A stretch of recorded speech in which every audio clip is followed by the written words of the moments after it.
Hi, I'm Katie with WTI. I set up at a lot of events where people are buying gifts for others. So I started carrying these Purple Q 18 by 18 inch thank you bags so that people can buy a gift and still keep it a secret.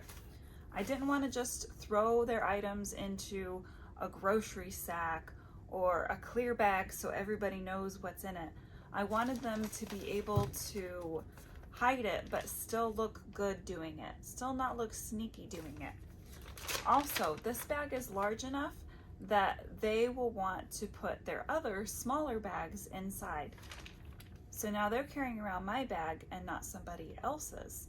I always make sure to put my logo on there before I send it on its way so everybody knows where they got it. And I like that these have an actual shopping handle and it's really durable. So even though my items that I make are lighter weight, if they are carrying around other people's items, other bags that are smaller inside of this one, it will be durable and it will be able to hold.